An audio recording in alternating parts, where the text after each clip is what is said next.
Welcome to Raleigh Brewing Company, where we're fueled by a focus on craft beer and community. We brew highly flavored, highly drinkable beers, steeped in our local history and reflective of our local palates. From our House of Clay IPA to the Hidden Pipe Coffee Porter inspired by the local legend who raised Briggs Hardware a century ago, we strive to make the perfect beer. Our on-site home brew shop provides us with unique access to other brewers in our community, enabling us to further push our craft and release new beers every week. So whether you are a beer brewer, a beer drinker, or just lucky enough to find yourself in our fine city, Raleigh Brewing Company has something for you. We hope to see you soon. Cheers.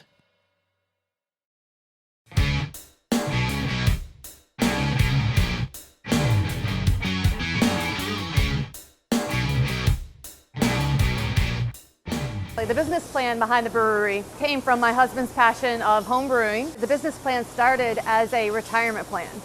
So it was originally going to be called the Sea Turtle Bed and Breakfast Brewery. The big change came when we started really engaging in the community of craft brewing in and around Raleigh and seeing the energy that was already being created in this community. And really, it just became apparent that the time was now to move forward with a business plan and create a brewery for Raleigh. And that's why we created Raleigh Brewing. Before tapping a keg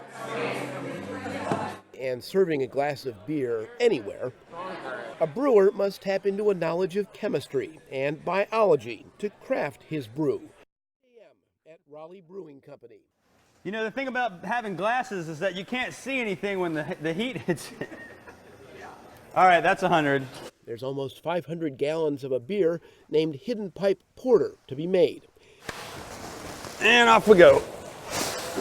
The brewers must precisely choreograph a delicate dance of water, barley, hops, and yeast to make it all happen.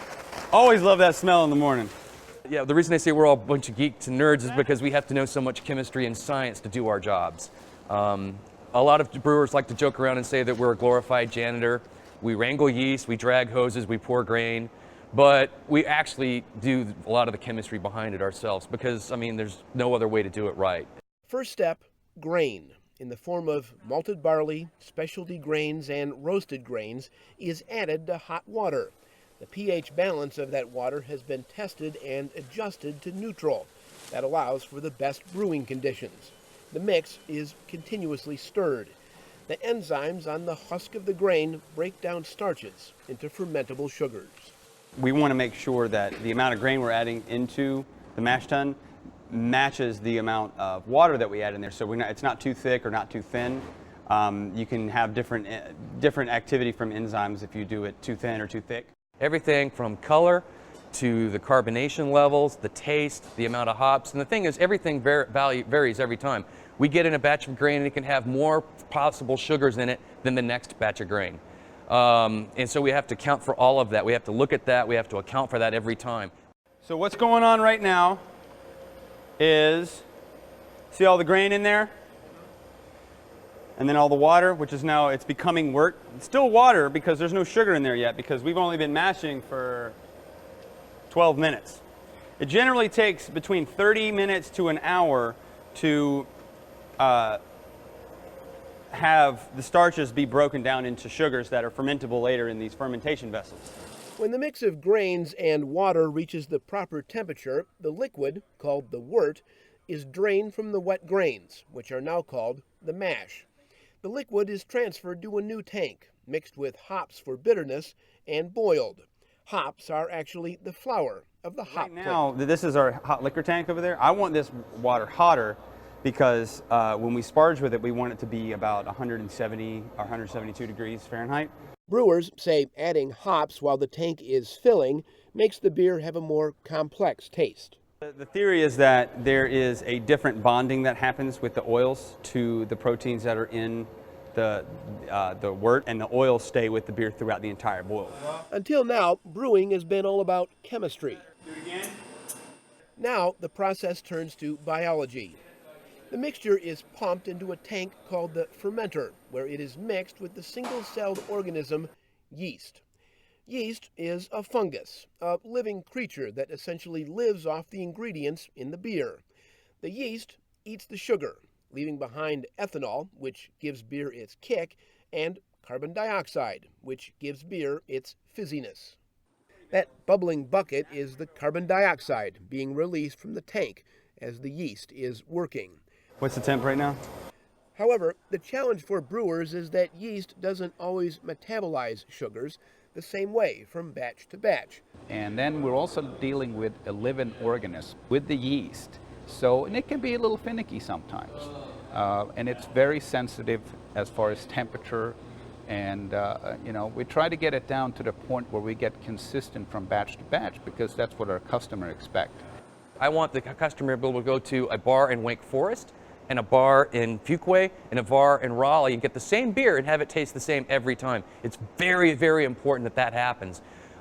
Breweries that don't have that happen don't last. Really what turns the sugars into the beer with all the different flavors and the qualities that the consumer is after. So I think it's key to be able to control your yeast and make sure that they're healthy and that they're the right strain of yeast to do that for your beer. It's on chemistry. It is. It all goes back to the science.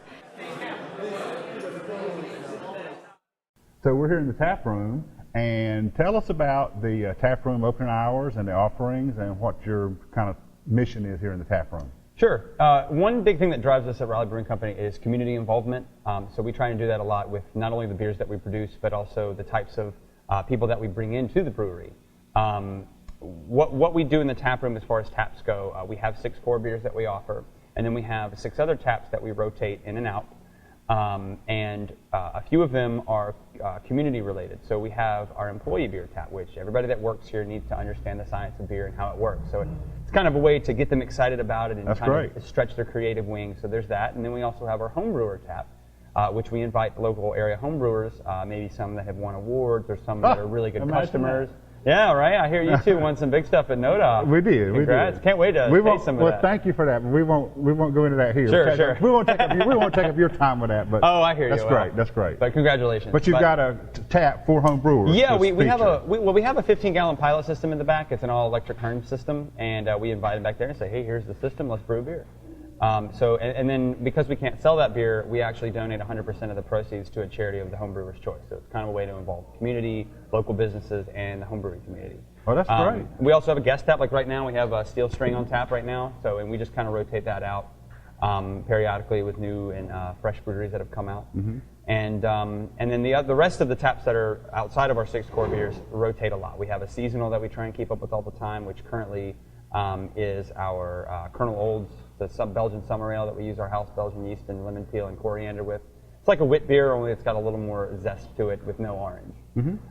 And then we also have Agent Orange on right now, which is a blood orange wheat beer with copious amounts of blood oranges. So